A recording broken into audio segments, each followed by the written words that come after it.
네, 네, 인사드리겠습니다. 제가 오늘 설명가 11번째네요. 11번째 설명이라서 솔직히 다 외웠어요. 이 내용 다 외워서 오늘은 거의 앵무새처럼 할까 고민을 했었는데 원장님께서 앞에서 굉장히 많은 내용을 해주셔서 편하게 할 수 있을 것 같아요. 정리할 동안 이제 하나씩 좀 예를 한번 들어보도록 할게요. 올해는 이제 18학번이 되는 친구들이 대학 입시를 준비하는 거예요. 그죠? 실제 우리가 대학 입시 역사를 조금 알아둬야 되는 건 여러분들의 장래에 어떻게 이제 사회생활을 할까 또 기본적으로 고민할 것 같아서 제가 잠깐 예를 몇 가지 들도록 할게요. 실제 우리나라의 수험생 숫자는 2005학년도가 저점이었어요. 그때는 수능이 몇 명이 봤냐면 55만 명이 봤고요. 근데 2005학년도에서 2011학년도에 다시 수능이 68만 명까지 올라갑니다. 6년 만에 13만 명이 늘어났어요. 근데 올해 수능이 몇 명이냐면 다시 53만 명이에요. 다시 7년 만에 학생 숫자가 오히려 다시 15만 명이 줄었습니다. 이 얘기를 제가 왜 하냐면 우리나라의 인구 그래프가 2011학년도를 꼭지점으로 그 전에는 인구가 적었다가 갑자기 늘어나고 다시 줄어듭니다. 이게 왜 중요하냐라고 질문하면 이 1, 1학번이라는 친구들이 누구냐면 실제로 2014년부터 여학생들이 졸업을 했어요. 2016학년도부터 남학생들이 졸업합니다. 군대를 갔다 온 친구들은. 근데 이 2014년이라는 시기가 아이러니하게 이제 매스컴에서 계속 이 얘기가 나옵니다. 취업이 어렵다. 취업이 안 된다. 라는 얘기가 나옵니다. 이유는 간단한 거죠.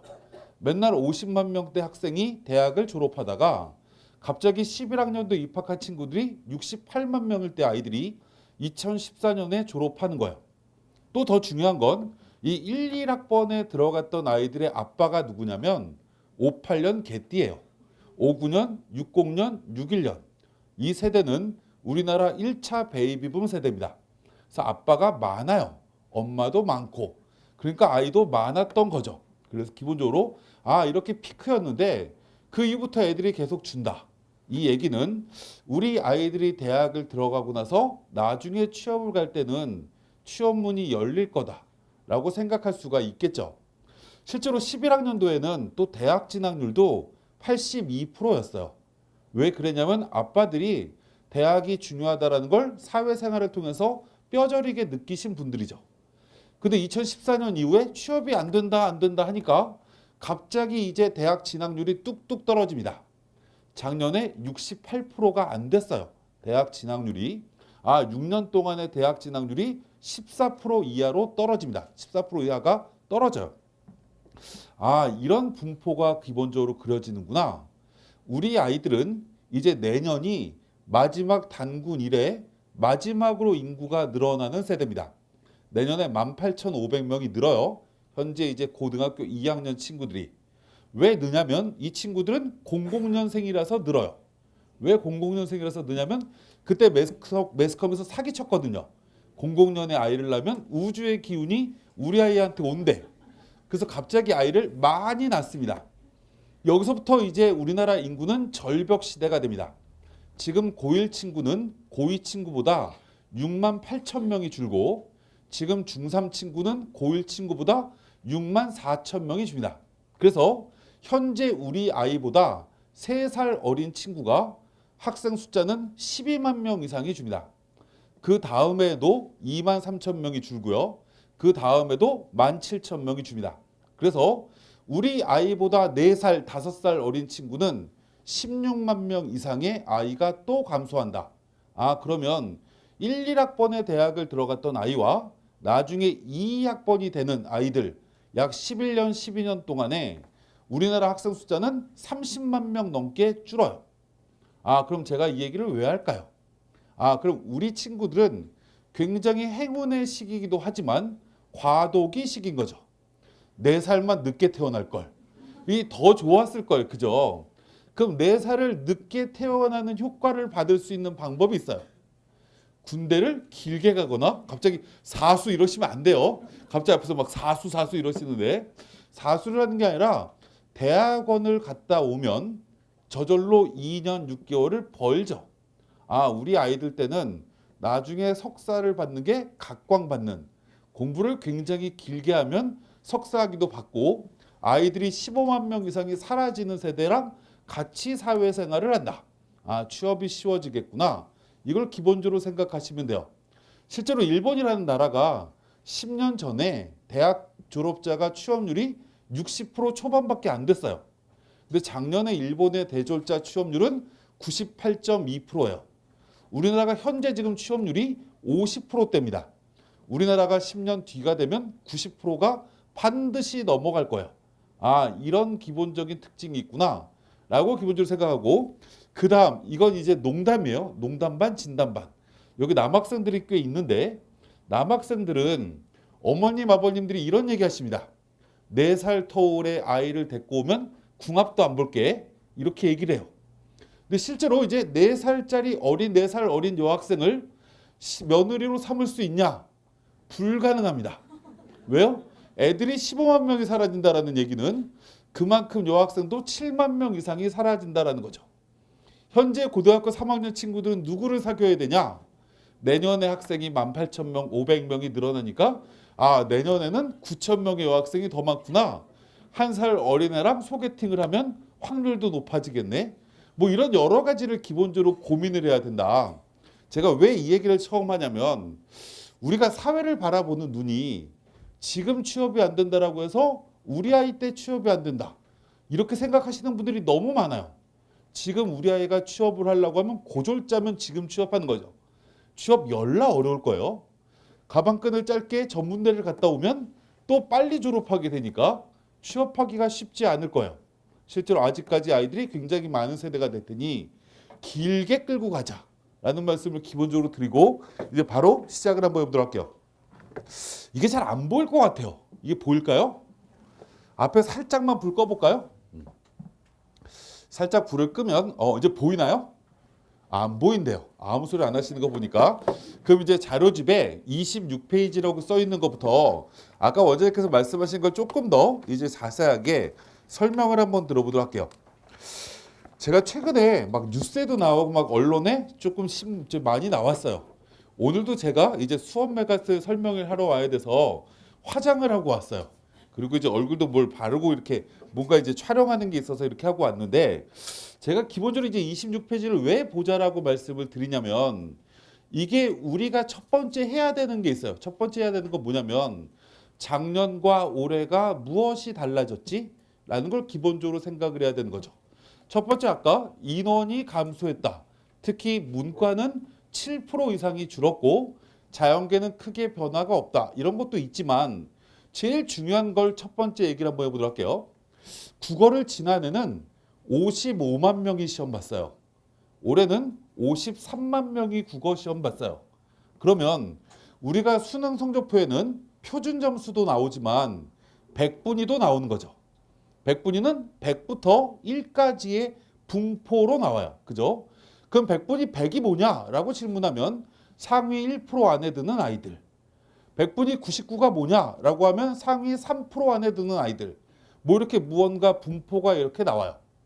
근데 이번 시험이 작년 시험과 달리 조금 왜곡되어 있다라고 얘기할 수 있는 게 뭐냐면, 이 26페이지에 맨 밑에 국어라는 거에 작년 백분위와 올해 백분위에 인원이 위에부터 쭉 나열이 되어 있어요. 그럼 맨 처음에 백분위 100이다 라고 되어 있는 게 작년에는 3,400명인데 올해 3,200명이에요. 아, 학생 숫자가 2만 명이 줄었으니까 백분위 100당 인원이 200명씩 주는 건 상식적인 거죠. 아, 그러면 백분위 100은 지난해랑 올해랑 인원이 똑같다 라고 기본적으로 생각할 수 있어요. 근데 그 밑에 백분위 99, 백분위 98, 백분위 97을 가만히 봤더니 학생 숫자가 2만 명이 줄었는데도 불구하고 백분위 99도 작년보다 많고 98도 작년보다 많고 97도 작년보다 많아요. 맞나요? 아, 그럼 아이들이 이 위로 점수가 되게 많이 올라가 있는 거죠. 백분위 99, 98, 97에 상당히 아이들이 많이 밀집되어 있다. 올해는 이렇게 한쪽으로 밀집되어 있으니까 당연히 펑크 나는 데가 있는 거죠. 그 밑에 96, 95라는 백분위를 봤더니 작년보다 10,000명 이상이 줄어버렸어요. 그죠? 작년에 96이라는 백분위가 올해랑 비교하면 4,500명이 사라졌어요. 그 밑에 95라는 백분위가 없어졌어요. 얘가 10,000명이 사라지는 거죠. 근데 그 밑에 94로 밑으로 애들이 내려와 있어요. 이 인원을 가만히 보다 보면 첫 번째 우리가 이런 생각을 할 수가 있겠죠. 대학이라는 건 98짜리 아이가 가는 대학도 있고 95짜리가 가는 대학도 있고 90짜리가 가는 대학도 있고 70짜리가 가는 대학도 있어요. 근데 이 대학을 갈 때에는 이 점수 분포가 굉장히 큰 의미를 갖는 거죠. 그죠? 굉장히 큰 의미를 갖는 거라서 그냥 딱 이걸 보면서 느껴지는 건 100분이 96, 95짜리가 가는 대학교는 굉장히 아이들 경쟁이 치열하지 않겠구나 라고 생각할 수 있는 거고, 반대로 97, 98, 99짜리 아이들이 가는 대학교는 경쟁이 굉장히 치열하겠다. 특히 그러면 자연계 의대 쪽은 정말 점수 차이가 안 나겠구나. 지방의대 같은 경우는 뭐 이런 여러 가지 특징을 기본적으로 볼 수 있을 것 같아요. 그래서 이제 집에 돌아가셔서 하셔야 되는 것 중에 하나는, 저희가 지면에 이걸 다 집어넣지는 않았는데 작년 수능과 올해 수능을 문과면 문과에 해당되는 과목, 이과면 이과에 해당되는 과목을 한번 쭉 비교를 한번 하다 보면 내 점수랑 비슷한 구간이 인원이 늘었나 줄었나를 기본적으로 확인할 수 있어요. 이거 첫 번째 상식적으로 알아뒀으면 좋겠다라는 말씀을 첫 번째 드리고, 두 번째 이제 자연계 친구들에 해당되는 내용을 하나를 잠깐 먼저 설명드리도록 할게요. 원 과목 응시자는 올해 늘었고 투 과목 응시자 숫자는 5,100명 이상이 줄었대요. 우리가 투투를 선택하는 아이는 거의 없어요. 그죠? 화투, 지투, 물투, 생투 이렇게 선택하는 애들은 거의 없기 때문에 투 과목이 대부분 한 과목을 선택하는 거라서 투 응시자 숫자가 5,000명 이상이 줄었구나 라는 게 첫 번째 특징이에요.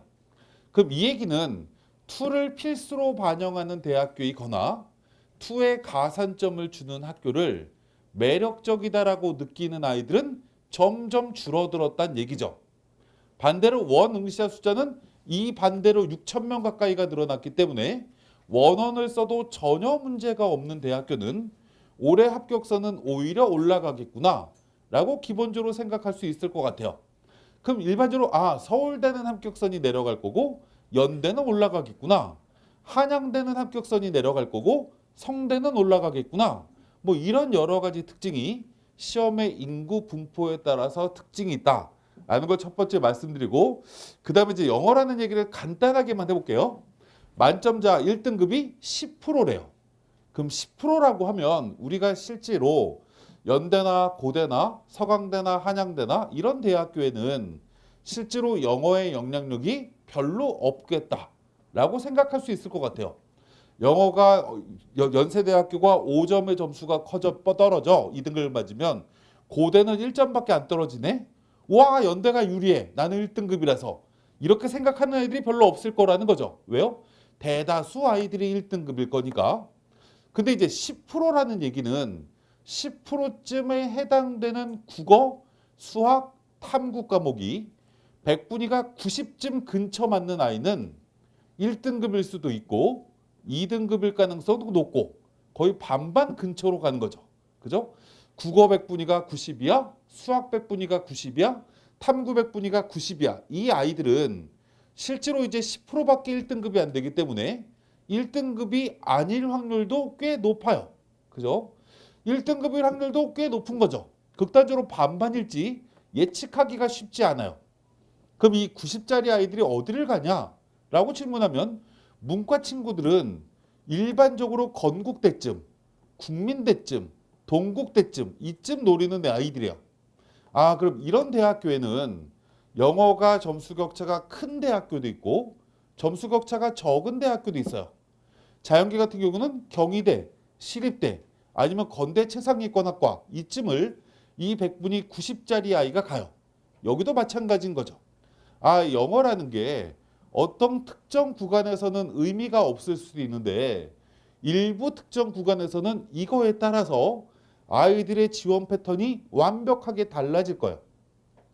지원 패턴이 달라진다는 얘기는 어느 대학교는 갑자기 경쟁률이 올라가고 어떤 대학교는 경쟁률이 떨어지는 게 영어의 요인일 수도 있는 거죠.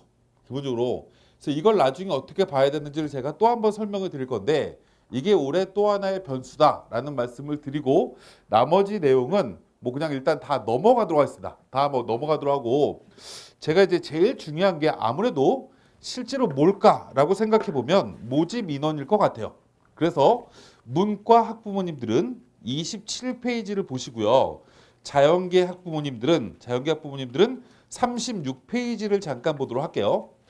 그럼 이 27페이지랑 36페이지에 뭐가 나와 있냐면 우리가 대학별로 모집 인원이 지난해랑 올해랑 어떻게 달라졌는지를 일단 대학별로 쭉 나열을 한번 해봤어요.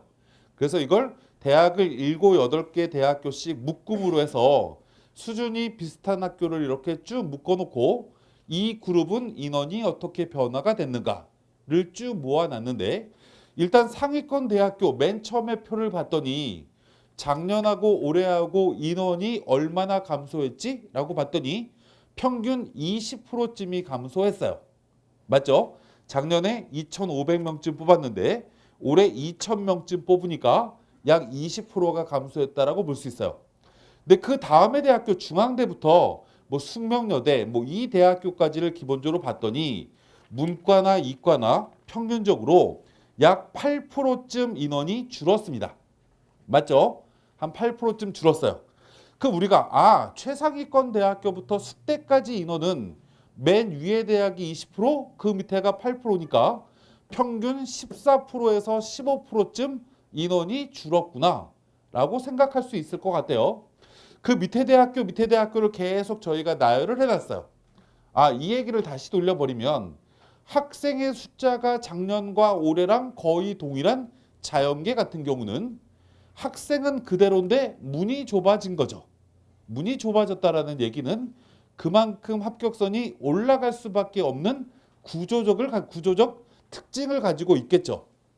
반대로 문과 같은 경우는 학생도 8%쯤 줄었어요. 학생도 8%쯤 줄었는데 대학의 정원이 어떤 구간에는 20%, 어느 구간까지는 14%, 어느 구간까지는 10% 이렇게 나눠져 있어요. 그러면 상위권 대학교는 그럼에도 불구하고 조금 합격선이 올라가겠구나. 중위권, 하위권으로 내려가면 합격선이 조금 작년보다 덜 올라가겠구나. 뭐 등등을 인원 가지고 확인할 수가 있을 것 같아요.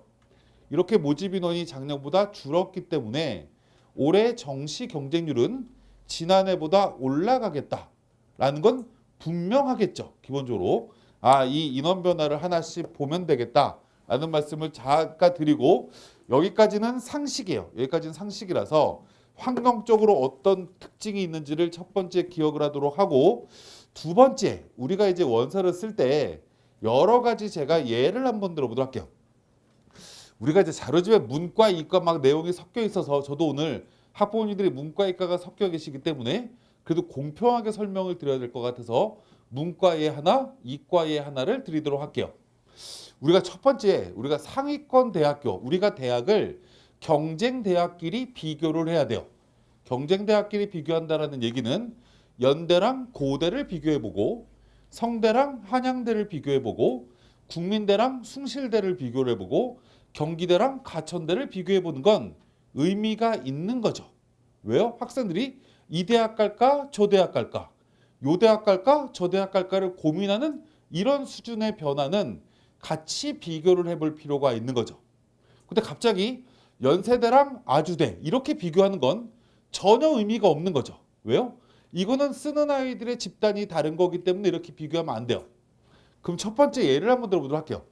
올해 고려대랑 연세대학교란 대학교가 문과 기준으로 먼저 말씀을 드리면 지난해까지는 반영 비율이 똑같았어요. 선발 방법이 정시에서는 연대 고대는 똑같았습니다. 그러면 작년까지는 연대 갈까요? 고대 갈까요? 고대 갈까요? 연대 갈까요?는 그냥 사람들의 취향에 따라서 가는 거예요. 그럼 이 얘기를 더 쉽게 얘기하면 두 개 대학교가 모조리 다 짜장면 파는 가게구나 라고 생각할 수 있어요. 나는 저 집이 더 맛있어. 어떤 사람은 저 집이 더 맛있어. 사람의 판단에 따라서 분산되는 거죠. 그래서 지난해는 어디로 갈까가 예측하기가 쉽지가 않은 입시 환경이었는데 올해는 고대랑 연대가 반영 비율이 달라졌어요. 연대는 초지일관, 작년과 반영 비율이 거의 똑같이 탐구의 반영 비율이 국어 수학의 절반. 그래서 작년이랑 똑같은데 갑자기 고려대학교가 우리는 이제 사회 탐구를 중요시 생각한다 하고 사탐의 반영 비율을 열라 올려버렸어요. 그럼 이제 고려대는 사회를 잘 본 아이가 가야 되는 대학이구나. 연대는 상대적으로 국어 수학을 더 잘 본 아이가 가야 되는 거네. 이렇게 무언가 분류됐다라는 거죠. 근데 여기서 또 하나의 특징이 작년에는 둘 다 제2외국어가 대체가 됐는데 고대는 제2외국어 대체 안 된대. 왜? 우리는 민족 고대니까 영어 점수 차이도 1점밖에 차이 안 두고 영어도 무시하는데 제2외국어를 대체해 감히 제2외국어 대체 안 돼. 이렇게 올해부터 바꿔버렸어요. 근데 연대는 기독교 학교라서 영어가 점수 차이가 크고 제2외국어 잘하는 애도 사랑해. 이렇게 두 가지가 올해 완벽하게 달라졌다라는 거죠. 근데 올해의 입시에서 사회 탐구를 잘 본 아이가 얼마나 될까라는 걸 기본적으로 생각을 잘 해보면 어느 쪽으로 아이들이 많이 쏠릴까가 그냥 기본적으로 판단이 들어요. 그럼 이런 여러 가지에 따라서 학생이 연대 갈까 고대 갈까를 기본적으로 자기 본위로 생각한다라는 거죠. 근데 이 대학 입시의 가장 중요한 포인트는 자기 중심으로 원서를 써야 되는 게 아니라 자기한테 유리한 게 우선순위이긴 하지만 남들한테 불리한 것도 굉장히 큰 우선순위예요. 그죠? 이 두 가지를 종합적으로 고려를 해야 되는데 이런 특징이 있다. 자연계도 마찬가지죠. 갑자기 고려대가 이과는 갑자기 국어의 반영 비율을 열라 올렸어요. 근데 올해 국어라는 특징이 이과 애들이 시험을 잘 봤을까 못 봤을까를 기본적으로 판단해 보면 고대로 많이 갈까 안 갈까가 기본적으로 그려져요. 요번에는 과학기술 지문이 어려웠지. 이 경제 지문이 어려웠는데 이게 문과가 유리했을까 이과가 유리했을까 기본적으로 판단을 하다 보면 어느 정도 윤곽이 그려진다라는 거죠. 그래서 이런 여러 가지를 가지고 실제로 대학별로 반영 비율이 작년하고 굉장히 크게 달라졌다라는 게 첫 번째 특징인데 이 반영 비율이 문과는 몇 페이지에 나와 있냐면 문과는 30페이지에 대학별로 일단 쭉 나열을 해놨고요. 주요 대학교는 자연계는 39페이지에 쭉 나열을 해놨어요. 주요 대학만 있는데 내가 만약에 주요 대학교를 갈 게 아니라 나는 여기에 없는 대학교를 갈 거면 수준이 비슷한 대학교를 하나하나 비교해 보면 돼요. 국민대는 작년과 올해, 숭실대는 작년과 올해, 세종대는 작년과 올해, 단국대는 작년과 올해.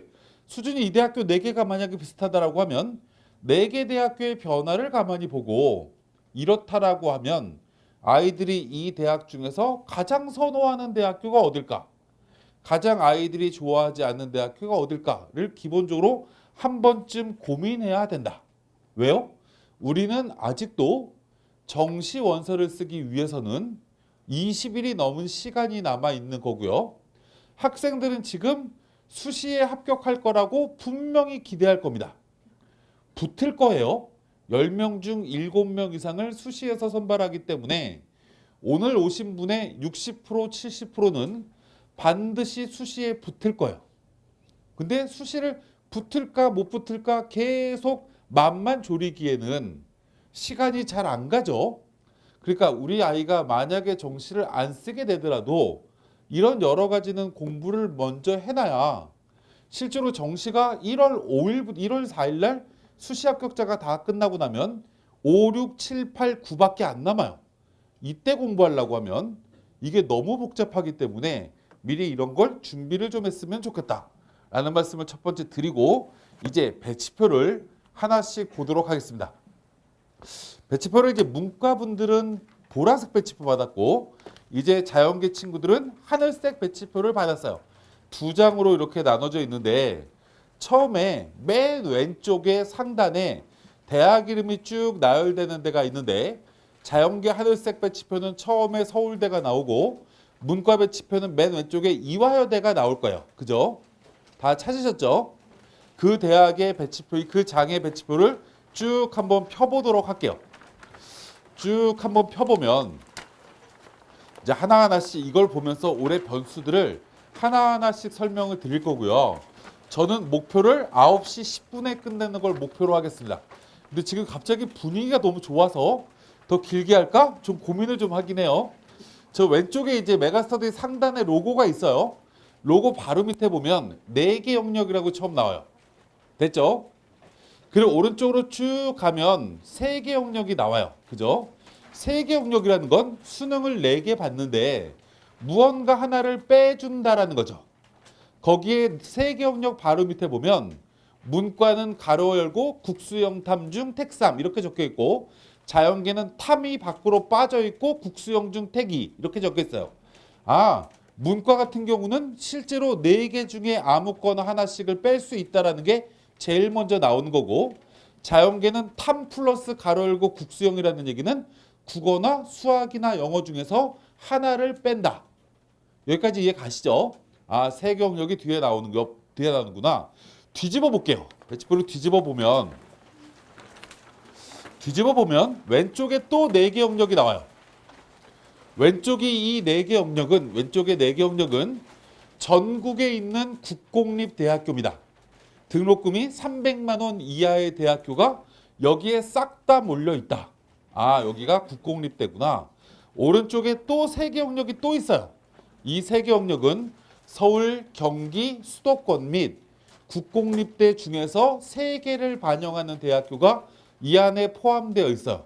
뭐 예를 들어서 한신대학교, 안양대학교, 용인대학교 등등이 이 안에 포함되어 있는 거니까 만약에 우리 아이 성적이 어떤 한 과목 성적이 되게 낮으면 3개 영역 걸 보시면 되는 거고 안 그러면 4개 영역을 보시면 되는 거구나. 그래서 이 한 장에는 서울, 경기, 인천 및 지방 국공립대 대학교가 이 안에 다 들어가 있는 거고요. 나머지 한 장이 지방사립대요. 충청도, 강원도, 전라도, 경상도, 제주도에 있는 학교. 그럼 여기서 우리가 또 한 번 잠깐 뒤로 넘기면서 또 하나를 예를 들도록 할게요. 우리가 지금 옛날에 우리나라 대학교는 201개 대학교였어요. 근데 올해 선발하는 대학교는 195개 대학교입니다.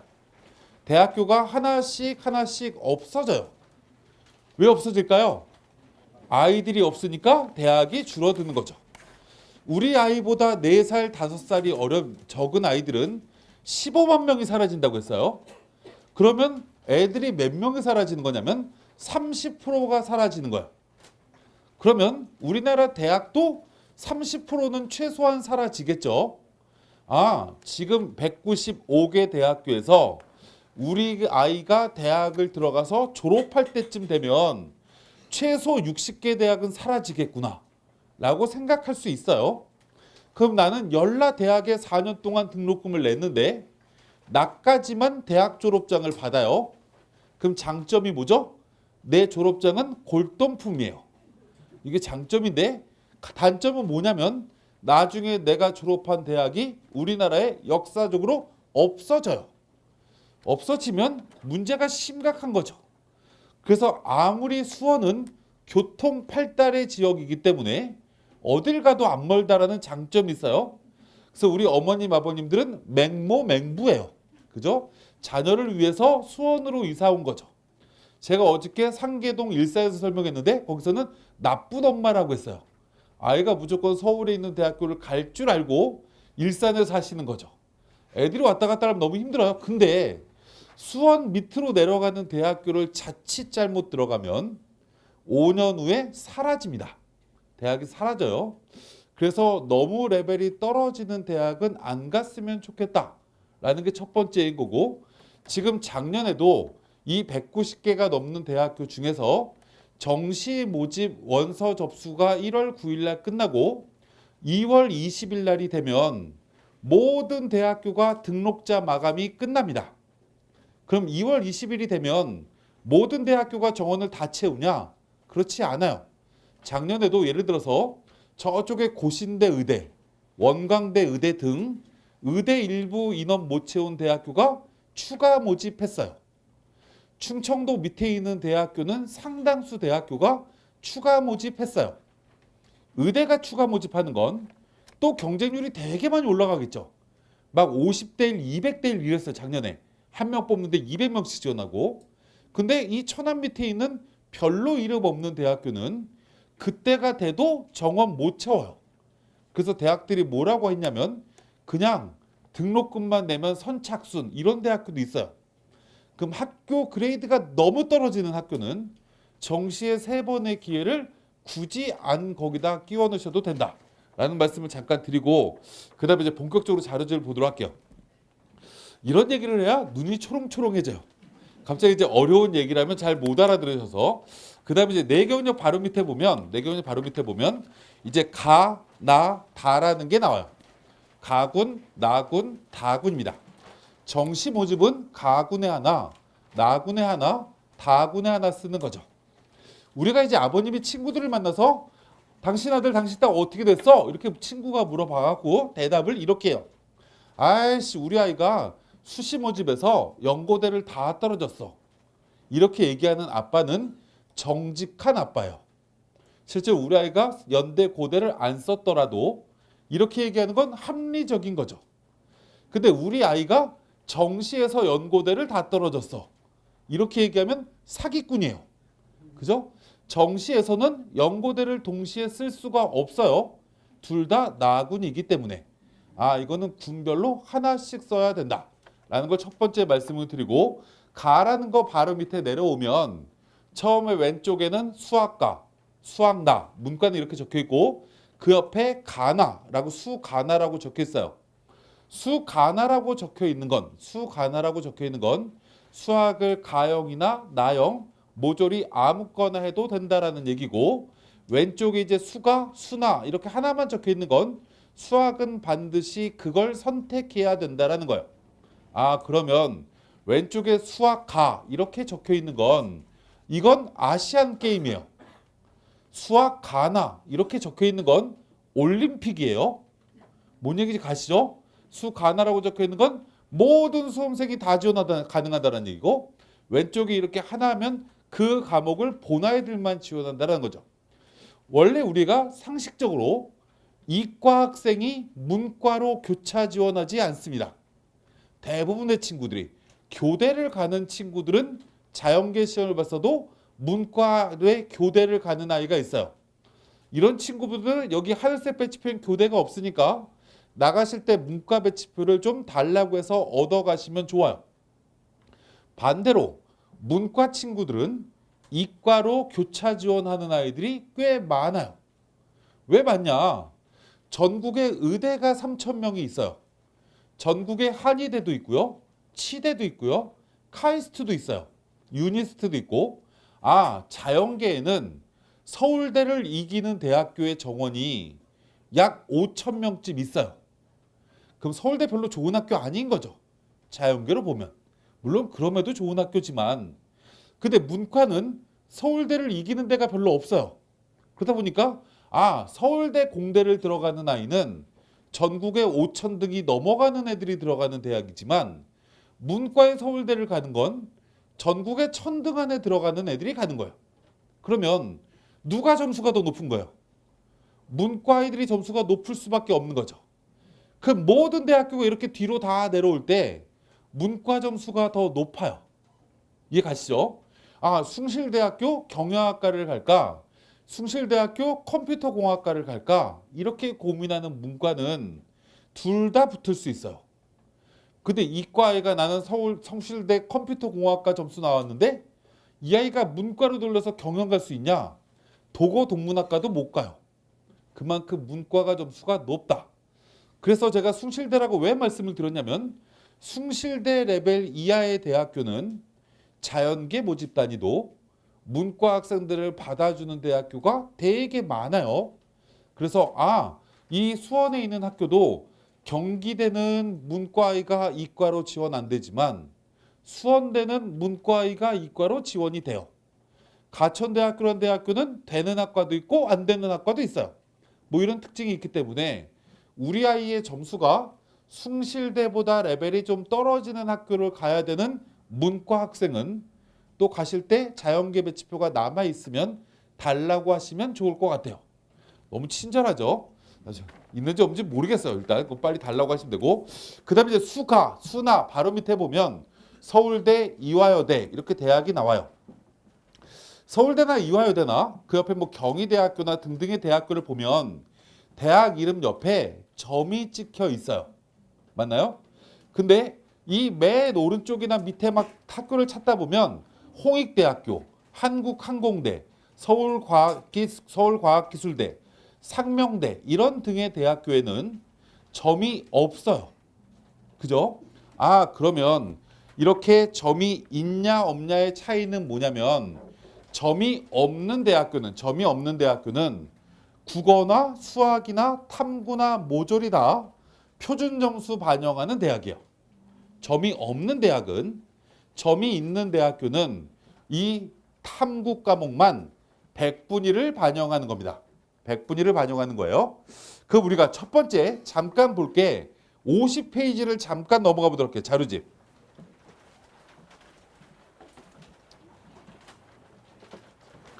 자료집 50페이지를 보면 대학들이 이제 순차적으로 지금 동국대학교는 홈페이지에 발표가 되어 있는 상태고요.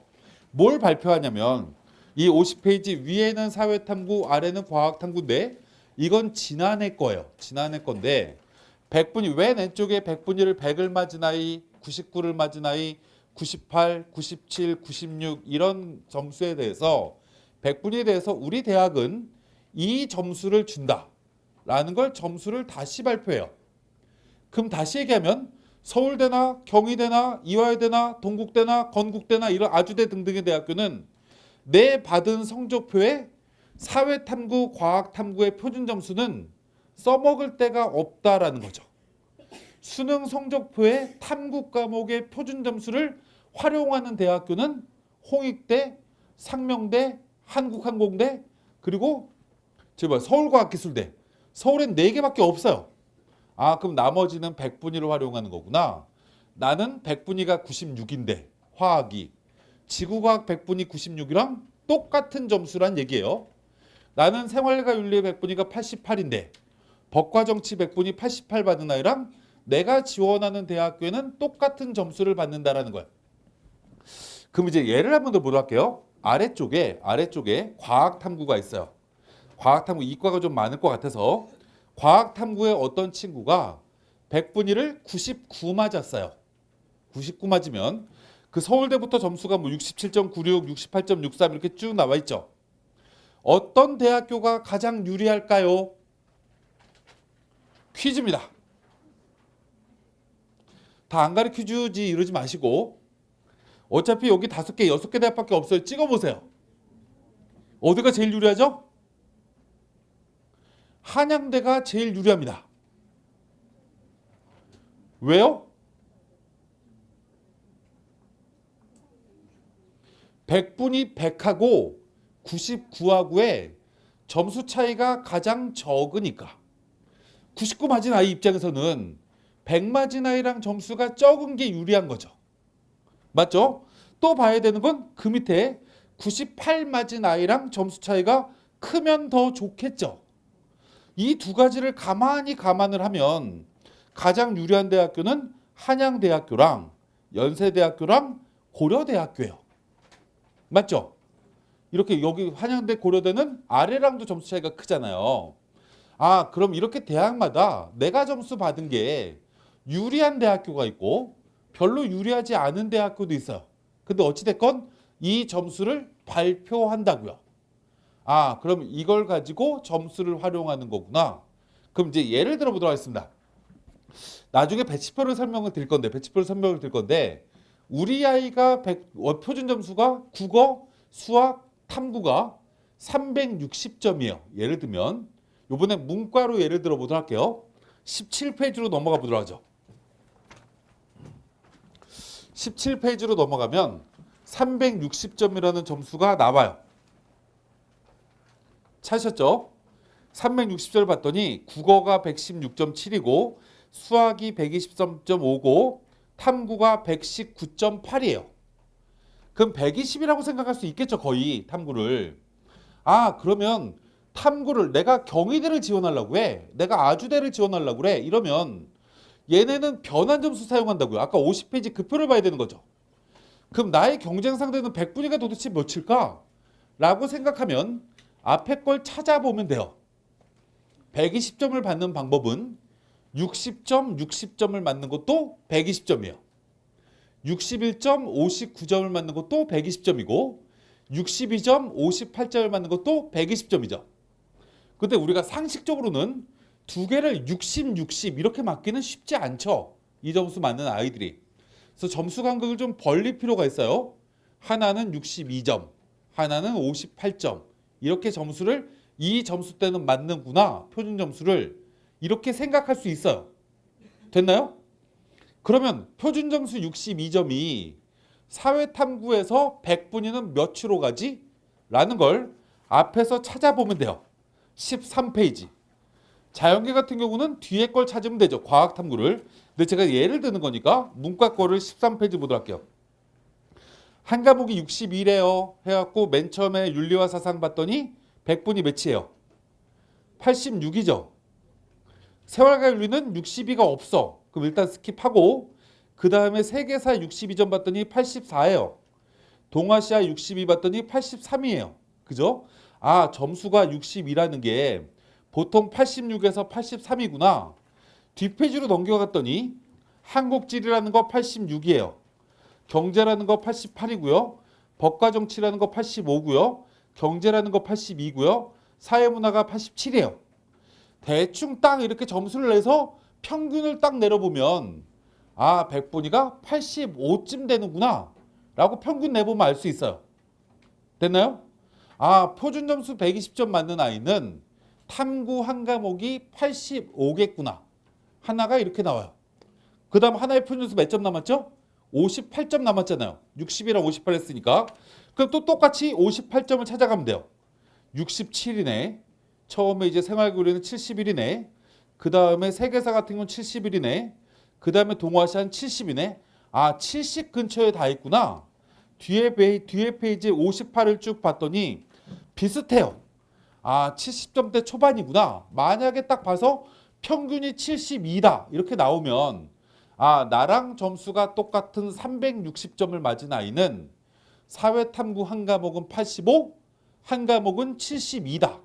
이렇게 기본적으로 확인하실 수가 있는 거예요. 됐나요? 그리고 대학이 내가 지원할 대학교에 이 변환 점수표를 보고 나서 아, 그러면 나랑 점수 격차가 한 과목은 몇 점 차이 나고 한 과목은 몇 점 차이 나네? 이렇게 보시면 된다고요. 쉽죠? 재밌죠? 이런 얘기 처음 들어봤죠? 이렇게 설명한 데가 없어요. 제가 원래 친절하기 때문에 지금 꼭 알아둬야 되는 배치표가 뭐 진학생 학경제칙 서비스나 메가스터디 학경제칙 서비스나 다 이런 프로그램을 통해서 만들어지는 거예요. 기본적으로 이렇게 계산하면 되는 거구나 라는 걸 기본적으로 말씀을 드리면서 아, 변환 점수를 사용한대요. 어떤 대학교가요? 대학 이름에 점이 찍혀 있는 대학교는, 점이 없는 대학교는 그냥 표준 점수래요. 근데 바탕에 색칠이 되어 있는 학교가 있어요. 단국대가 보이죠? 가천대가 보이고 국민대가 보이고 성신여대가 보여요. 아, 이런 대학교들은 다른 대학과 달리 밑바닥에 색깔이 들어가 있어요. 색깔이 들어가 있는 대학교는 모조리다 표준 점수 반영하는 대학입니다. 아, 100분위 반영하는 대학입니다. 국어나 수학이나 탐구나 모조리 다 100분위 반영해요. 그럼 우리가 기본적으로 생각을 한번 해보자고요. 올해 시험이 쉬우면 100분위를 잘 받을 확률이 그만큼 떨어져요. 특히 문과는 사회탐구 100분위 두 과목이 모조리 다 높은 아이가 별로 없는 거죠. 와, 그럼 100분위 반영하는 대학교가 올해는 큰 변수가 일어날 수도 있겠다? 뭐 이런 생각을 하실 수 있는데 100분위는 여기 자료집에 19페이지에 100분위가 있어요. 근데 19페이지에 있는데 우리가 기본적으로 이러시면 안 돼요. 어떤 분이 이렇게 얘기를 하세요. 우리 아이는요, 국어 100분위 80이고요. 수학 100분위 80이고요. 생활과 윤리 100분위 80이고요. 세계사 100분위 70이에요. 그래서 100분위 합은 290이에요. 이렇게 얘기하는 분이 있어요. 그러시면 안 돼요. 100분위는 국어 100, 수학 100, 탐구 100인 거예요. 그럼 탐구는 두 과목의 분위가 100백이 있으니까 두 과목을 더해서 썸을 해서 반으로 나눠줘야 되는 거죠. 아, 우리 아이가 100분위가 하나가 80이고 하나가 79면 79.5인 거예요. 하나가 80이고 하나가 60이면 70이 되는 거죠. 아, 이렇게 두 과목 평균이구나 라는 걸 이제 상식으로 알아두고 대학 이름 바로 밑으로 내려가면 회색으로 쭉 표시가 되어 있어요. 서울대에는 33, 40, 감 26.7 이렇게 적혀 있고 문과 제일 먼저 나오는 이화여대는 25, 25, 25, 25 이렇게 적혀 있나? 막 그래요. 아, 이게 반영 비율이 이렇게 적혀 있구나. 이거는 국어랑 수학이랑 영어랑 탐구의 반영 비율이에요. 아, 그러면 우리 아이가 반영 비율이 높은 과목을 잘 봤으면 이 반영 비율 높은 학교에 지원하면 되죠. 나는 국어를 잘 보고 수학을 못 봤는데 서울대처럼 수학 반영 비율이 높은 학교를 쓰면 불리해지겠죠. 아, 이렇게 대학별로 반영 비율이 맨 위에 이렇게 붙어 있어요. 그럼 여기서 잠깐 우리가 생각을 한번 해봐야 될 건 우리가 사람들이 이 원서를 쓸 때 한 개 대학, 한 개 대학, 한 개 대학을 따로따로 보는 건 굉장히 잘못된 방법입니다. 왜요? 제가 아까 말씀드렸지만 사람들은 가군의 원서 하나 쓰고 나군의 하나 쓰고 다군의 하나 쓰는 게 규칙이에요. 그럼 이 규칙이라는 얘기는 만약에 가군에서 이 대학들을 쭉 하나씩 봤더니 국어랑 수학의 반영 비율이 높은 학교가 대다수야. 만약에 이렇게 되면 이 대학들은 학생들이 기본적으로 지원을 할 때 분산될 가능성이 되게 높은 거죠. 국어 수학을 잘 본 아이들이 지원할 때 학교가 예를 들어서 한 10개쯤 돼. 국어 수학 반영 비율이 높은 대학이. 그럼 10개로 아이들이 퍼져나가는 거야. 근데 나는 수학과학을 잘 봤는데 수학 사회를 잘 봤는데 수학 사회를 잘 본 아이 대학을 찾아봤더니 가군에 2개밖에 없어. 그럼 이건 2개밖에 없다 보니 경쟁률이 올라갈 수밖에 없는 거죠. 왜요? 그렇게 유리하다고 생각되는 아이들은 다 글로 몰려갈 거니까. 그리고 나중에 이렇게 얘기하시면 안 돼요. 왜 내가 지원하는 데만 경쟁률이 이렇게 열나 높은 거야? 나 이렇게 사람을 몰고 다니지? 이러시면 안 돼요. 이게 기본적으로 대학들의 반영 비율에 따라서 경쟁률이 올라가냐 떨어지냐는 그 군에 어떤 방법으로 뽑는 대학이 많은지가 중요한 거예요. 그 많은지가 중요하다는 얘기는 전국 대학교를 다 할 필요가 없는 거죠. 수준이 비슷한 대학교를 비교해야 되는 거예요. 아까 말씀드렸지만 서울대랑 똑같은 S대학교라고 해서 서울대학교랑 서울과학기술대랑 가군에 있다고 해서 더블 S대학 이러고 둘이 어디가 반영 비율이 똑같지? 다르지? 이렇게 비교하는 건 무의미한 거죠. 수준이 비슷한 대학교들을 쭉 나열을 시켜놓고 그 대학교가 어떤 방법으로 뽑는지를 기본적으로 그려놓고 나면 아, 가군에는 어떤 특징들의 대학이 많구나. 나군에는 어떤 특징들의 대학이 많네. 다군은 어떻구나 라는 걸 기본적으로 만들어져요. 그럼 만약에 내가 국어 수학을 잘 봤다라고 하면 국어 수학의 반영 비율이 높은 학교들이 많이 밀집되어 있는 군을 적정 지원으로 쓰는 게 제일 유리한 거죠. 그렇지 않나요? 와, 가군에는 국어 수학으로 뽑는 인원이 100명이야. 나군에는 내 점수 때 뽑는 인원이 50명이네. 다군에는 10명밖에 안 되네. 이러면 당연히 이 많은 인원을 뽑는 쪽이 변동성이 별로 없는 거야. 내가 무언가 높였을 때도 내가 수시 모집에서 성대를 다 떨어졌기 때문에 논술도 떨어지고 학종도 떨어졌어. 에이 몰라, 못 먹어도 고다, 성균관대 이러시면 안 돼요. 이걸 무언가 높였을 때도 어떤 대학교들이 동일한 반영 비율로 어떤 군에서 많이 뽑네. 이걸 기본적으로 확인하고 그렇다라고 하면 이 대학을 쓸까? 이 대학을 쓸까? 마지막까지 경쟁률을 보면서 원서를 쓰셔야 되는 거죠. 그래서 이 회색으로 표시되어 있는 게 모든 대학들의 반영 비율이 쭉 나열이 되어 있는 건데 그냥 하나하나 단위별로 보시지 말고 내가 만약에 점수가 350점이다. 그러면 350 근처에 있는 대학교를 쭉 뽑아가지고 한번 이렇게 서치를 해서 분류를 한번 해볼 필요가 있는 거고, 가군, 나군, 다군을 분류를 이렇게 하다 보면 무언가 그림이 그려질 겁니다. 아, 이게 회색으로 되어 있는 거구나 라는 걸 첫 번째 말씀드렸고, 회색 바로 밑에 내려가면 동그라미 1번이 있어요. 동그라미 1번에는 수100이라고 서울대 이화여대는 적혀 있고, 가군의 서강대라는 대학교를 찾아보면 수90 학십 이렇게 적혀 있고, 나군의 연대 한양대에도 수90 학십 이렇게 적혀 있고, 다군의 경기대 이런 대학교를 가면 수80 학20 이렇게 적혀 있어요. 아, 이 얘기는 수백이라고 적혀 있는 대학교는 수능이 100%다 라는 얘기인 거예요. 학이라는 게 적혀 있는 대학교는 내신이 들어가는 대학교다. 그 내신은 굉장히 비중이 있는 학교도 있지만 비중이 없는 학교도 있어요. 그럼 예를 먼저 들어보도록 하면 자료집에 몇 페이지냐면 44페이지에 연대를 하나를 수록해 놨는데, 연세대학교에는 실제로 내신이 100점 만점이고 수능이 900점 만점이에요. 수능이 900점 만점인데, 우리가 이제 기본적으로 생각을 한번 해봐야 되는 것 중에 하나는 연세대가 원래 수능 총점은 700점 만점이거든요. 근데 700점을 900점으로 환산하려고 하면 7분의 9를 곱해줘야 되는 거죠. 그럼 학생부가 100점 만점이라는 얘기는 실제로 이 학생부 1점이 깎인다고 해서 수능 1점이 깎이는 건 아니죠. 그죠? 7분의 9를 수능에다 곱해주는 거니까 이거 참고적으로 확인하시면 되는데, 그럼에도 불구하고 이 연대는 내신을 굉장히 무의미하게 반영해요. 결석을 3일까지는 용서해 줄게 만점. 봉사활동은 20시간만 하면 돼 라고 만점. 그리고 내신을 반영하는 것도 국어, 수학, 영어, 사회, 문과는 자연계 국어, 수학, 영어, 과학을 반영하는데 잘 본 거 3개씩만 빼는 거예요. 그럼 내가 예를 들어서 여기 유신고등학교를 다녀요.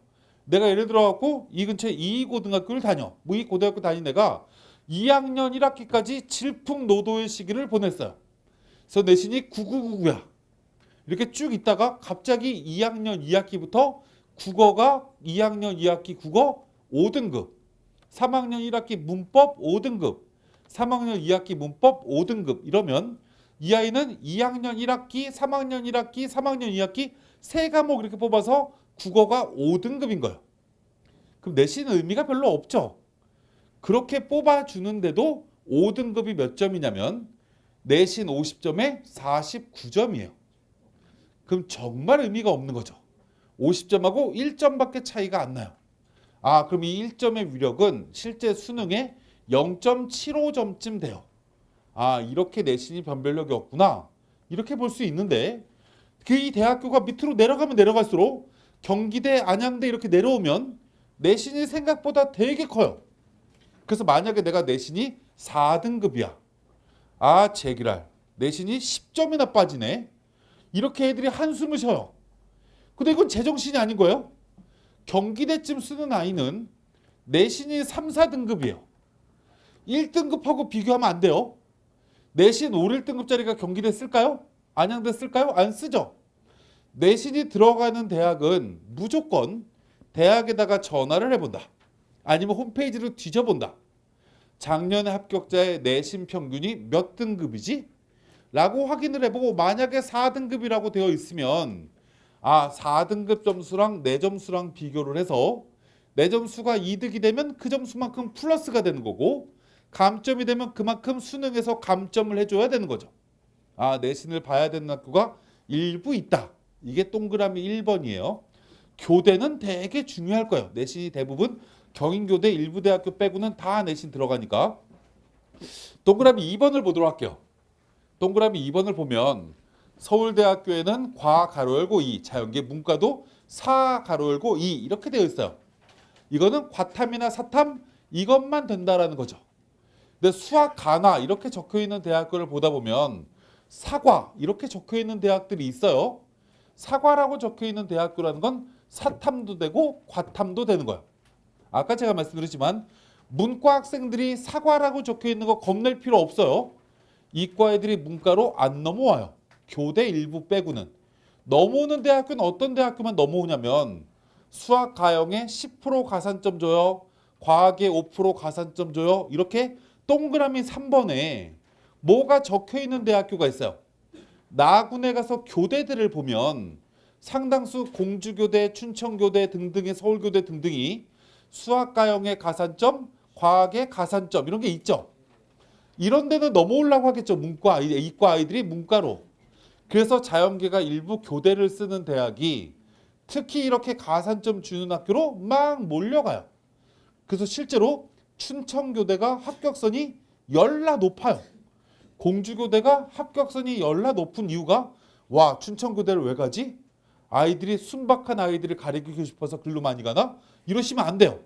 가산점이 있으니까 가는 거예요. 자연계들이 오니까 경쟁이 굉장히 올라가는구나.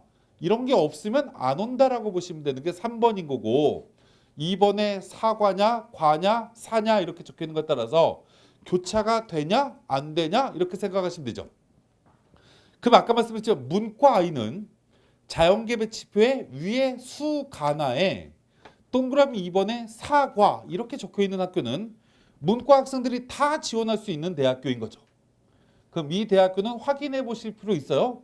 특히 자연계 같은 경우는 이런 대학교를 문과 애들한테 양보할까? 이런 걸 고민할 수도 있어요. 그거 이제 2번이다. 3번은 지금 방금 말씀드렸지만 가산점을 주거나 문과 쪽에는 제일 많이 적혀 있는 게 제2외 한문, 사탐, 대체 뭐 이렇게 적혀 있어요. 이렇게 적혀 있는 학교는 제2외국어로 대체가 가능한 학교고 안 되는 학교는 안 된다라고 기본적으로 생각할 수가 있다라는 걸 기본적으로 말씀을 드리고 그 다음 얘기를 한번 해보도록 할게요. 동그라미 3번을 보면 이제 문과는 잠깐 쉬시고 자연계에 수가라고 적혀 있는 거 바로 밑에 연대 원주가 나오고 그 오른쪽에 한양대가 나와요. 한양대는 과탐2의 3% 가산점이래요. 과탐2의 3% 가산점이라는 얘기는 원 입장에서는 억울한 거죠. 투한테만 이득을 주는 거죠. 그럼 이게 얼마나 큰 위력이냐? 50페이지에 한양대 거 아까 제가 변환 점수 있다고 말씀드렸는데 100분위가 96 맞은 아이를 작년에 한양대는 66.12를 점수 줬어요. 그럼 우리가 화학원을 선택한 아이는 66.1이야. 근데 화투를 선택한 아이는 여기다가 3%를 가산점을 줘버리면 2점이 올라가요. 그럼 68점이 되는 거죠. 이 2점, 한양대의 2점은 그러니까 투 선택을 한 아이들은 점수를 이렇게 이득을 받게 되는데 이게 100분위로 따지면 약 2.5점의 100분위가 위로 올라간다라고 보여집니다. 그럼 이제 학생들한테 물어봅니다. 한양대가 좋니? 성균관대가 좋니? 이렇게 물어보면 수원 시민의 70%는 성대가 좋다고 해요. 지역을 사랑하는 거죠. 저쪽에 서울 쪽에 가서 물어보면 거의 8, 90%가 한양대가 좋다고 해요. 이건 기본적으로 대체제예요. 어디가 좋다라고 얘기할 수 없는. 근데 투 선택자 아이들한테 한양대가 좋을까 성대가 좋을까 이렇게 물어보면 100% 한양대요. 근데 원원 선택한 아이들은 수시 때는 한양대가 더 좋다라고 얘기했을 수도 있지만 정시 때가 되면 성대가 더 좋다고 해요. 왜요? 한양대 쓰면 본인이 불이익을 받을 것 같으니까. 그러면 올해 투 선택자가 5,000명 이상이 준다라는 얘기는 올해는 작년에 비해서 한양대를 싫어하는 아이가 5,000명이 는 거구나 라고 생각할 수 있죠.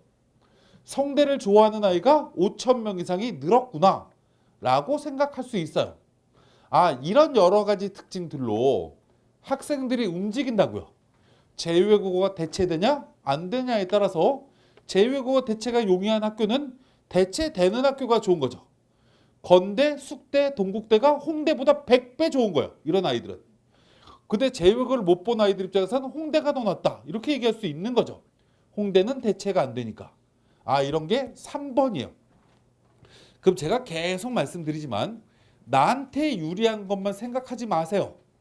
이게 다른 아이들 입장에서는 어떻게 움직일까를 이 여러 가지로 기본적으로 보시면 돼요. 그럼 또 이제 문과 학생들을 위해서 자연계 배치표에 보면 이제 문과 학생 자연계 배치 없으니까 들으시면 돼요.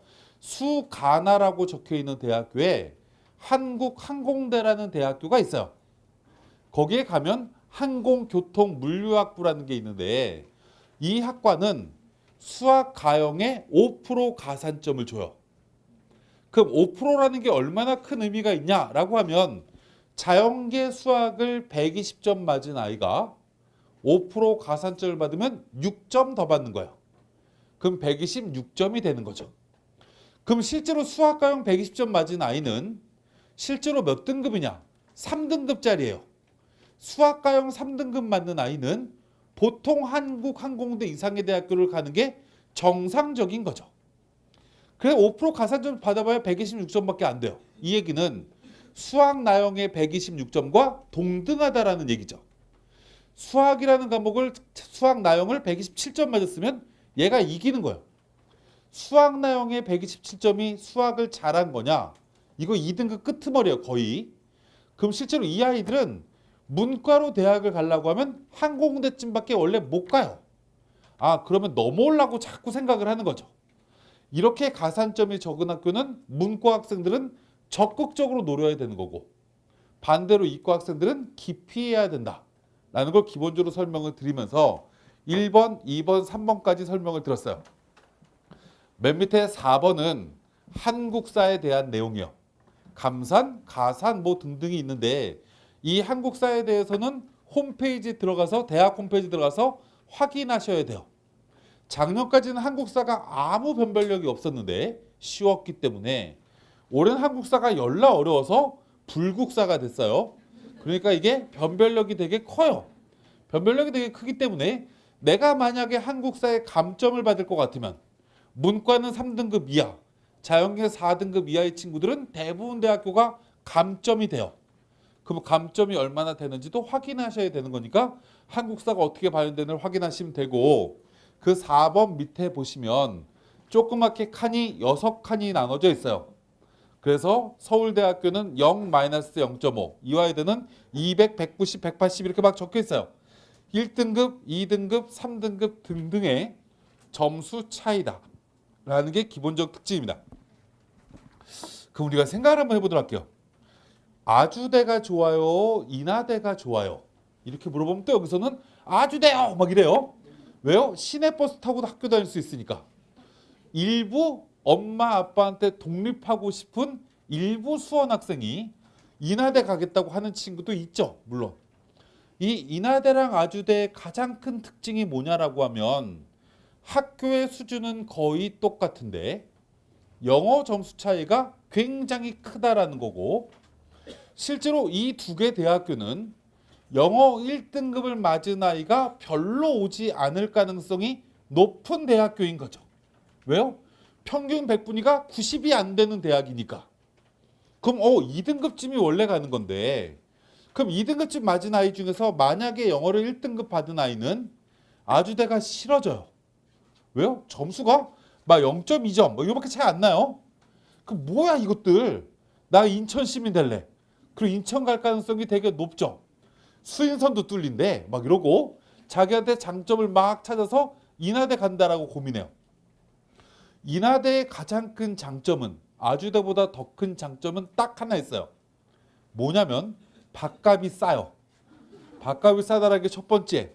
두 번째는 인하대는 전과가 굉장히 쉽습니다. 내가 환경공학과를 들어갔어. 내가 예를 들어서 대기가 없구나. 조선해양공학과를 들어갔어. 공간정보공학과, 이게 하위권 학과들인데 이걸 들어갔다가 나 기계공으로 전과하고 싶어. 이러면 아주대보다 인하대가 훨씬 전과가 쉬워요. 이 아주대학교는 전체 학생이 3,800명짜리 학교고 아주대는 1,500명짜리 학교인데 인하대학교 자연계 모집 단위가 거의 2,500명 가까이 되거든요. 그래서 과도 열나 많고 전과도 되게 쉬워요. 제가 굉장히 친한 저 군포에 사는 여학생 하나가, 걔 이름이 예빈인가? 걔가 처음에 인하대학교를 환경공학과로 들어갔어요. 그러다가 학교를 다니다가 난 건축에 관심이 있어요. 그러더니 갑자기 2학년 때 건축학과 갔어요. 그러더니 갑자기 건축 재미없네요. 그러더니 3학년 때 컴퓨터공학과로 해서 지금 컴퓨터공학과 3학년이에요. 전과 열나 쉬우니까. 우리가 기본적으로 이걸 또 얘기를 제가 하는 이유는 전과가 되는지 안 되는지도 굉장히 중요한 키워드가 될 거예요. 실제로 우리가 대학의 학과는 내가 정말 하고 싶은 학과도 있고 안 하고 싶은 학과도 있죠. 우리 학교는 전과가 안 되고 복수 전공이 됩니다. 막 이래요. 복수 전공 하나도 잘하기 공부하기 어려운데 뭘 두 개나 해. 그죠? 두 개 복수 전공하기 되게 어려워. 특히 자연계 같은 경우는 하나 주전공에서 다른 전공으로 바꾸기 어려운 것보다는 바꿀 수 있는 대학교를 선택하는 것도 내가 그 학과를 인기학과 갈 거 아니면 고민할 수 있는 거다라는 걸 첫 번째 또 말씀을 드리고, 그 다음에 이제 이 칸에는 이런 게 있구나라는 걸 보고 그 밑에 서울대, 이화여대 바로 밑으로 내려가면 뭐 서울시립대, 서울과기대 똑같이 이렇게 막 나열돼 있고, 그 바로 밑에 의예라고 해서 자연계는 30, 문과는 6인가 이렇게 적혀 있어요. 오른쪽에 있는 숫자는 실제 그 학과의 모집 인원이에요. 모집 인원인데 아까 말씀을 드렸지만 1월 4일 이후가 되면 모집 인원이 변동이 생겨요. 근데 이 종이 배치 보니까 여기에는 변동이 안 생기겠죠. 그죠? 이건 갑자기 그대로라서 각 홈페이지를 들어가 보시거나 메가스터디 홈페이지거나 각각의 그런 데 들어가면 1월 4일 이후에 모집 인원이 늘어났다라는 게 확인이 됩니다. 근데 우리가 하나 유념하셔야 될 거, 100% 그렇다는 얘기는 아니에요. 100% 그런 건 아닌데 우리가 보편적 사고를 생각을 해보면 두 개 학과가 있는데 한 학 두 개가 5명씩을 선발하다가 갑자기 수시에서 넘어온 인원을 더했더니 한 학과는 5명에서 12명으로 늘어나요. 한 학과는 5명에서 7명으로 늘어나요. 그럼 사람들 어디 있을까요? 라고 질문하면 12명짜리를 써요. 왜요? 7자리에는 내 자리가 없을 것 같은데 12자리에는 내 자리가 있을 것 같은 착시 현상이 생기는 거죠. 작년에 고려대 미디어, 연대 심리가 왜 빵꾸 났냐? 뭐 여러 가지 이유가 있지만 이 학과는 정시의 최초 인원과 맨 마지막 인원이 거의 차이가 없었어요. 사람들이 모집 인원이 늘어나는 데를 너무나 좋아하는 거죠. 야, 여기 모집 인원이 되게 많이 늘어났대. 여기 와서 쓰는 게 더 안정적이지 않을까? 엄마, 아빠 이렇게 얘기하면 학생이 그치? 그리고 글로 써. 나도 글로 쓰고 쟤도 글로 쓰고 걔도 글로 써. 그러니까 거기가 다 몰려버리는 거죠. 사람은 이 정시 원서를 쓸 때는 보편적 사고를 가지면 안 된다.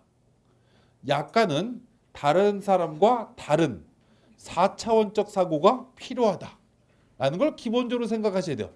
제가 계속 말씀드리지만 다른 사람들이 어떻게 생각할까를 먼저 생각해야 되는 거지, 내 생각을 그대로 주입시키는 건 굉장히 문제가 있다라는 걸 첫 번째 말씀을 드리고, 그 다음을 한번 보도록 할게요. 그 의예 밑으로 쭉 내려가면 학과들이 쭉 나오는데 학과 왼쪽에 보면 점수가 위아래로 두 개가 들어가 있어요. 아래에 있는 점수는 표준 점수 반영이고요. 위에 가로 안에 있는 숫자는 100분이에요. 맨 왼쪽에요. 이해 가시죠?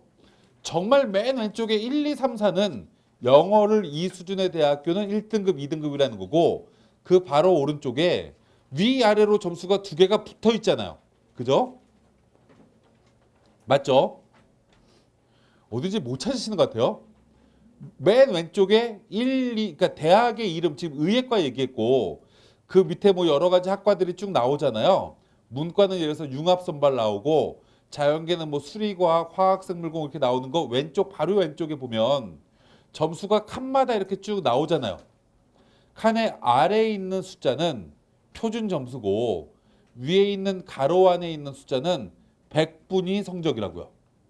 그럼 내가 지원할 대학교, 내가 볼 대학교가 바탕에 색칠이 되어 있는 건 가로 안에 있는 숫자를 보시면 되는 거예요. 밑에 있는 숫자는 표준 점수, 그냥 대학의 표준 점수를 보시면 돼요. 여기서 다시 질문. 아까 제가 말씀드렸어요. 내가 만약에 지금 보는 대학의 점수가 364점이다. 만약에 이렇게 되어 있는데 나는 별표 있는 대학교를 볼 거야 라고 하면 아까 어떻게 하면 된다고 그랬죠? 이 364점을 17페이지로 가서 찾는 거예요. 거기에 국어, 수학의 점수를 맨 처음에 찾고 탐구는 아까 그 앞 페이지에 가가지고 이 과목의 표준 점수는 100분위가 몇일 거다 라고 찾고 내 성적표를 밑에다 깔고 그리고 대학 홈페이지 그 대학의 탐구 환산 점수를 비교해서 점수를 하나하나 비교해 보면 돼요. 이제 어렵죠? 어려워도 돼요. 아직 우리에게는 20일이 남았어요. 그죠? 20일이 남았기 때문에 이렇게 하나하나를 고민하시면 됩니다. 그래서 이 배치표를 색깔이 되어 있는 학교는 가로 안에 있는 100분이 그냥 보면 된다. 별표가 없는 대학교는 밑에 있는 표준 점수 그 점수 그냥 보면 된다. 홍대 상명대를. 근데 점이 있는 대학교는 이 표준 점수를 보고 17페이지로 이동해서 17페이지에 국어, 수학, 탐구 이 점수를 하나하나 뽑아서 국어, 수학은 표준이니까 그 점수고 탐구는 그 앞으로 가서 그 탐구가 120점이라고 적혀 있으면 하나는 62점, 하나는 58점. 그 과목의 100분위를 찾아서 대학에 들어가 가지고 그 100분위가 환산 점수로 몇 점인지 기재하고 나는 내 성적표에 있는 탐구의 환산 점수를 옆에 적어놓고 아 국어는 내가 몇 점이 남는구나 수학은 몇 점이 모자르는구나 탐구는 이렇게 딱 해서 계산해보면 된다. 열나 쉬워요. 쉽죠?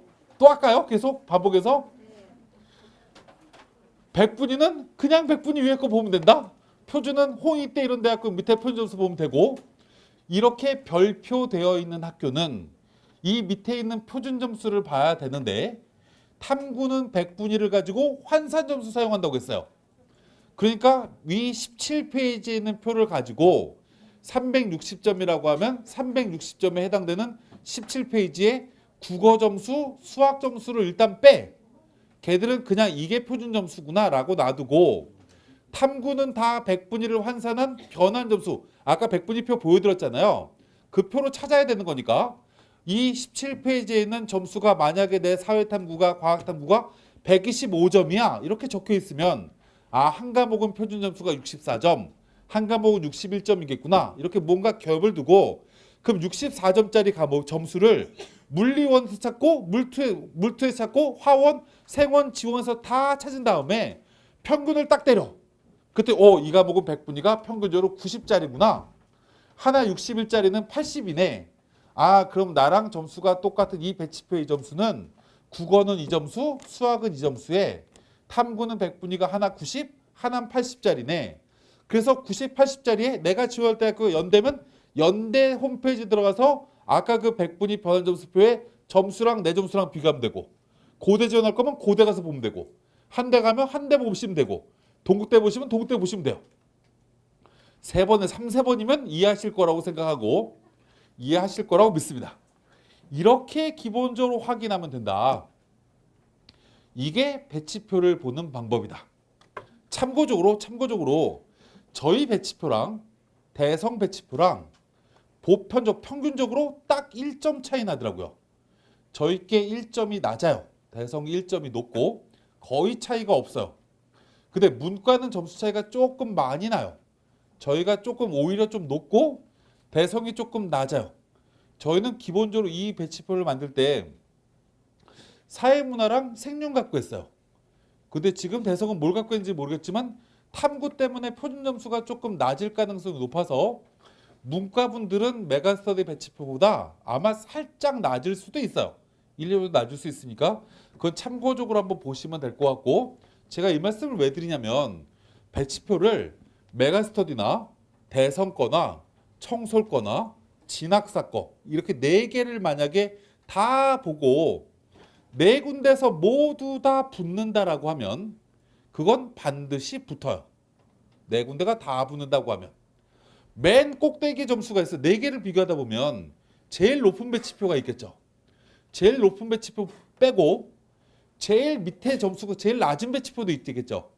2개를 빼고 2개를 평균 내요. 중간값을. 우리가 이걸 뭐라고 얘기하냐면 리듬 체조 이런 체조의 채점 방식이에요. 원래 이렇게 해서 하면 실제로 80%쯤 붙어요. 80%쯤 붙으니까 그렇게 일반적으로 보시면 돼요. 배치표는. 왜 이렇게 4개 업체가 중요하다고 말씀드리냐면 대성이나 메가나 청솔이 재수생이 6,000명 이상인 학원이에요. 그래서 이 학원들은 각각 자기네 배치표를 가지고 상담을 기본적으로 하는데 점수가 이 점수에 대해서 해당이 되면 웬만하면 다 붙는다고 보시면 되고 진학사건은 워낙 학교연식 서비스를 많이 이용하니까 그것도 참고적으로 한 번쯤은 보실 필요가 있다라는 말씀까지를 드리고 이제 마무리를 슬슬 하도록 하겠습니다. 제가 아까 말씀을 드렸지만 나는 이 배치표를 처음부터 끝까지 다 볼 필요가 없어요.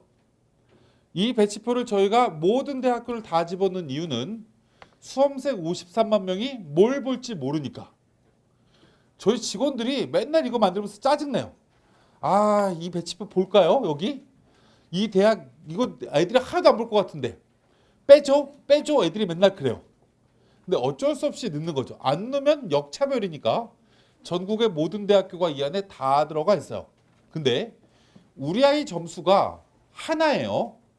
우리 아이 점수는 자고 일어나도 안 바뀌어요. 그죠?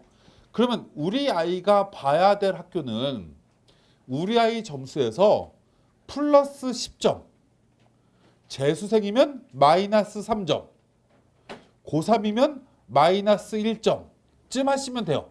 위아래로.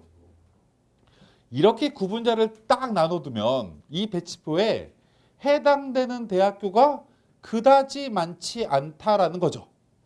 그죠?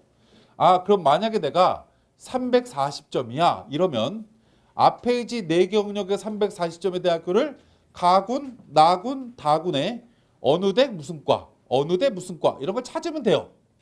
아, 지방국립대도 있었지?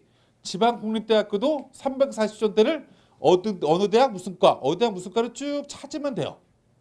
이렇게 기본적으로 찾아가지고 이걸 나만의 배치표로 A4에 다시 만드는 거예요.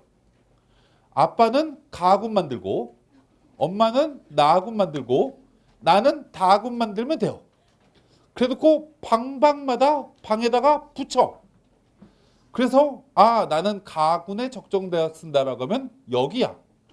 나군은 여기야. 이거를 엄마, 아빠, 내가 분산해. 아빠는 높였으면 어디? 나는 적정대학이면 어디? 엄마는 안정지으면 어디? 이걸 기본적으로 하나씩 나눠가지고 조합을 하나씩 하면 돼요.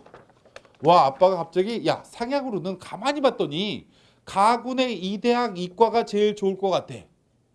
그럼 만약에 이걸 쓴다라고 하면 나군에는 뭔가 적정대학교를 하나 찾아야 되지 않을까? 이러면 나군의 적정대학이 뭔지 학생이 아, 그럼 여기 쓰는 게 좋겠네요. 이렇게 조합을 하나하나 만들어 나가면 된다는 거예요. 재밌겠죠? 이러면 대화도 많이 되고 엄마랑 아빠랑 학생이랑 가정에 화목해져요. 이때 기본적으로 얘기하시면 절대 불문율이 뭐냐면 아이씨, 한 문제만 더 맞지. 이런 얘기 하지 마세요. 다 끝났어요. 이런 얘기 하시지 말고 이걸 하셨으면 좋겠다 말씀을 드리고 정말 마무리 짓도록 하겠습니다. 정말 마무리 짓는 얘기를 이제 몇 가지 에피소드를 가지고 이제 기본적으로 써야 될 얘기를 하도록 할게요. 작년에 한양대학교 파이낸스 경영학과가 처음으로 이과로 뽑았어요. 맨날 원래 문과학과였는데 문과이과를 나열해서 뽑았습니다. 제가 아는 분이 과학 2과목을 선택을 해서 한양대를 나군의 안정권을 쓰고 싶대요. 그래서 이 아이는 건축학과를 썼어요. 처음에 가군에 서울대 쓰면 안 될까요? 이래요. 써도 되죠. 왜요? 이렇게 물어보길래 아니, 서울대를 썼다가 한양대 건축학과를 붙으면 아버님이 이러실 거 아니에요. 아, 우리 사랑하는 딸이 가군의 서울대를 아깝게 떨어지고 한양대밖에 못 붙었어. 이렇게 친구한테 얘기하겠죠. 그러면 우리 딸아이의 위상은 올라가는 거예요. 수능 한 5점, 10점을 거저 올라간 것처럼 느껴지는 거죠. 이 얘기를 들은 다른 분들은. 이 얘기는 무슨 얘기냐면 하나만 붙으면 되는 거예요. 최악의 아이가, 문과 아이가 가군의 건대, 나군의 동대, 다군의 홍대 써요. 자연계 아이가 가군의 동국대, 나군의 인하대, 다군의 아주대 써요. 이렇게 원서를 쓰면 잘못하면 3개 다 떨어져요. 완전 최악. 그 다음에 최악은 뭐냐면 3개를 다 붙어요. 다 붙어서 불화가 시작돼요. 아빠는 야, 건대가 낫지 이렇게 얘기하고 엄마는 무슨 소리야, 내가 불교 신자인데 동국대야 이렇게 얘기하고 아이는 홍대가 가장 놀기 좋은데 나 홍대 갈래 이러면 무언가 의견 조율하는데 맨날 불화 생기는 거죠. 갑자기 아빠가 술 드시고 오셔갖고 야 새끼야 홍대 갈 거면 네가 등록금 벌어 막 그래갖고 마음 상하고 이러면 안 되는 거죠. 근데 어찌되건 그 친구가 나군의 건축학과를 썼는데 가군에 고민하다가 한양대 파이낸스 경영을 썼어요. 여기를 왜 썼냐면 여기는 등록금을 안 낸다라는 얘기를 듣고 그 원서를 이렇게 썼는데 역시 한양대 건축은 최초 합격을 했어요. 최초 합격을 했는데 가군의 저 대학교는 떨어졌는데 시간이 지나서 맨 마지막 등록날에 이 아이한테 전화가 왔어요. 여기 붙었어요. 그랬더니 이 어머님이 뭐라고 얘기를 했냐면 우리 애는 그냥 한양대 갈래요. 건축 갈래요. 이렇게 얘기한 거예요. 갑자기 한양대 팀장이 이 어머님한테 다시 전화했어요. 어머님 여기는 등록금도 안 내요. 우리 학교 대표 7개 학과 중에 하나예요. 일로 오셔야 되는데? 라고 얘기했더니 어머님이 뭐라고 얘기했냐면 등록금을 안 내는 건 알겠는데요. 이 학과는 도대체 뭘 배우는지 난 잘 모르겠고 아빠 회사에서 등록금이 나오기 때문에 등록금 상관없어요. 그리고 그냥 건축으로 등록을 해버렸어요. 그래서 작년에 이 학과가 점수가 무지하게 많이 내려갔습니다. 왜 그럴까? 라고 기본적으로 생각을 하면 등록금을 안 내라는 얘기는 학생들의 심리 상황상 점수가 높겠구나 라고 고정관념이 만들어져요. 근데 아이들이 그 다음에 저과가 뭐지? 라고 했을 때 평소에 접해보지 못한 학과라고 하면 지원을 기피할 가능성이 되게 높은 거죠. 그래서 점수가 되게 많이 내려갔어요. 원래 이런 걸 찾아야 되는 거예요.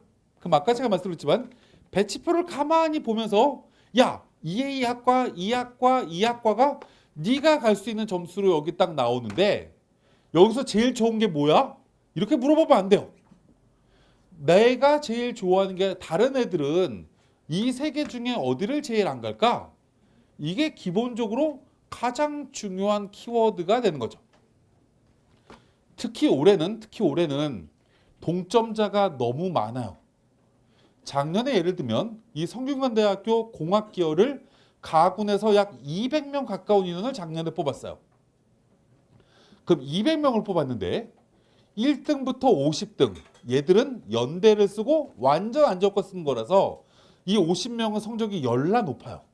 근데 51등부터 200등까지는 점수 차이가 없었어요. 다 붙은 아이들인데 이 아이들의 점수 차이는 2점밖에 안 났어요. 지난해. 그럼 1점당 70명 이상씩이 있었던 거죠. 이 정시는 1점에 굉장히 많은 아이들이 붙어 있어요.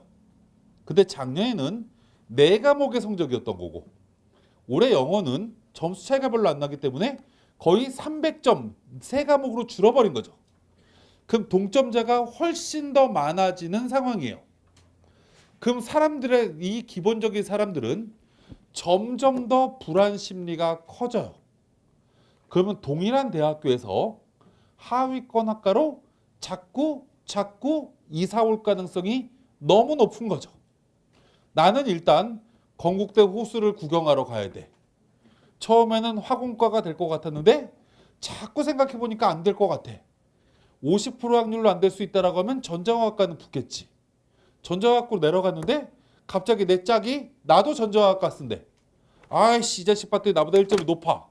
에이씨 기계로 바꾸자. 막 이렇게 애들이 기본적으로 내려와요. 정시 때가 되면 과 따위가 중요하지 않아요. 대부분 아이들이. 왜요? 수시에 6번이나 떨어진 아픔을 가졌기 때문에 학생들 정시로 지원할 때는 무언가 본인의 마음에 버리고 싶은 게 있는 거죠. 근데 대학을 버리긴 너무나 싫어요.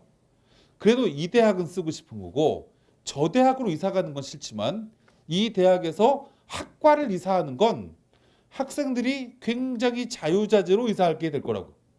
그래서 아까 언제도 말씀하셨지만 인기학과가 점수가 내려가는 가장 큰 여지는 아이들이 자꾸 남쪽으로 이사하기 때문에 그래요. 북쪽에 있는 학과들은 다른 대학으로 또 빠져나간 애들도 많아서 2개가 기본적으로 있기 때문에 그래서 우리가 원서를 쓰려고 하면 어떤 학과를 써야 되는 거냐면 모래시계 모양의 지원 결과를 보이는 학과를 써야 돼요. 모래시계를 보면 머리가 저만해요. 엉덩이도 저만해요. 근데 허리만 저 같지가 않죠. 미스코리아 같아요. 중간에 맨 위에 애들이 위로 도망가서 합격선이 밑으로 내려갈 때 중간이 없어야 펑크 나는 거예요. 기본적으로. 이런 학과들은 일반적으로 최상위권 학과나 중상위권 학과 이상이에요. 맨 밑에 있는 학과들은 상위권 대학들은 이런 변수가 안 일어난다고요. 반대로 학교가 이제 밑으로 내려가면 학교가 조금 밑으로 내려가요. 그래서 한신대, 수원대 이렇게 내려가 버리면 이제 어머님 아버님들이 생각이 바뀝니다. 야이씨 대학도 별론데 학과도 이상한데 그러냐? 갑자기 막 이래요. 그래서 밑으로 내려가게 되면 양상이 달라진다. 양상이 달라지는데 가장 중요한 걸 말씀을 드리고 이제 마무리를 짓도록 하겠습니다. 제일 중요한 게 뭐냐면 자료집 81페이지에 있어요.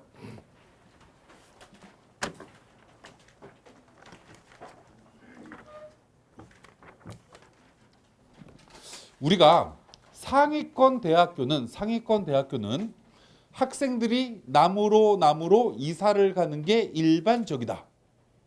하지만 중위권 대학 이하로 내려가면 서울의 중상위권 이하의 대학으로 나눠가면 사람들이 모든 사물을 절대적으로 믿기 시작한다. 우리가 입시 결과를 일기예보 보듯이 한다. 예를 들면 야 어저께 일기예보에 내일 눈 온대 이렇게 얘기를 하면 믿어야죠. 사람들이. 그래서 믿어서 우산을 들고 다녀요. 그럼 낭패를 안 겪는 거죠. 나는 내일 반드시 눈이 안 온다고 봐. 그래서 나는 우산을 안 들고 갈 거야. 이런 미련한 거예요. 일기예보는 기본적으로 믿어야 돼요. 근데 이 대학 입시는 작년 결과를 믿으시면 안 돼요. 왜요? 작년 결과는 작년 거예요. 사람들은 작년 걸 보고 올해 판단을 해요.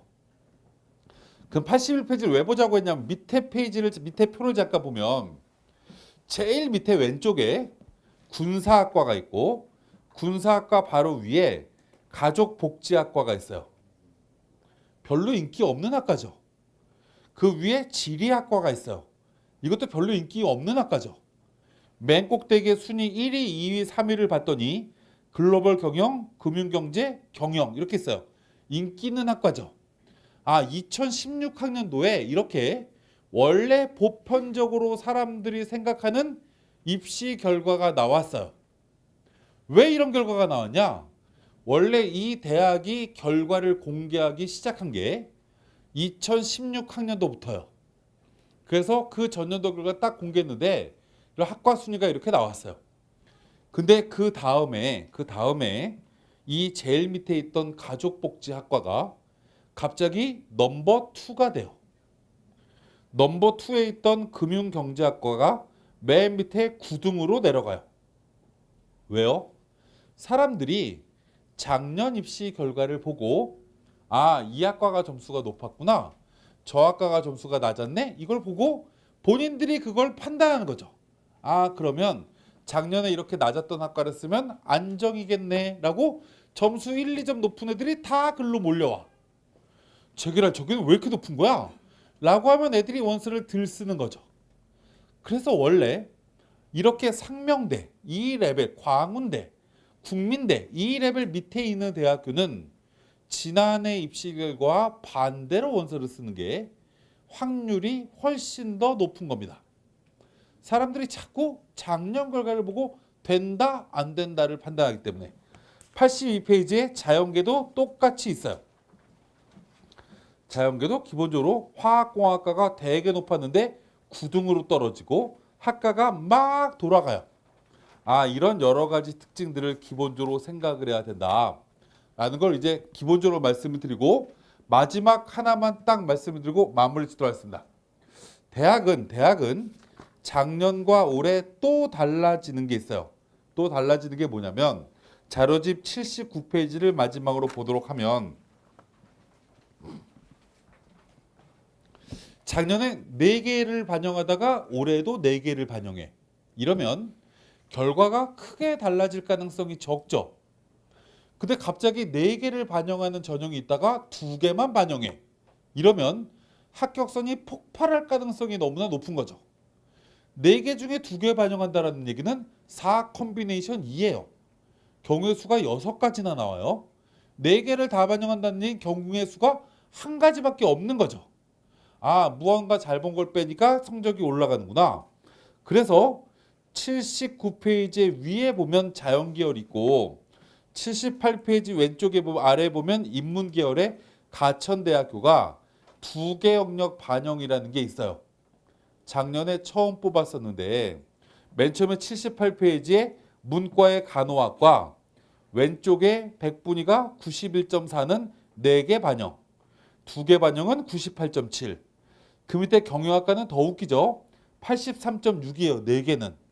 근데 2개 했더니 96.7이에요.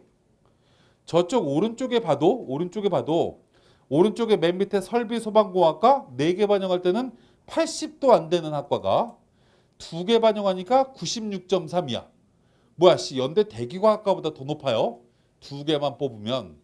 이런 이유는 무언가를 빼주면 점수가 올라갈 수밖에 없다.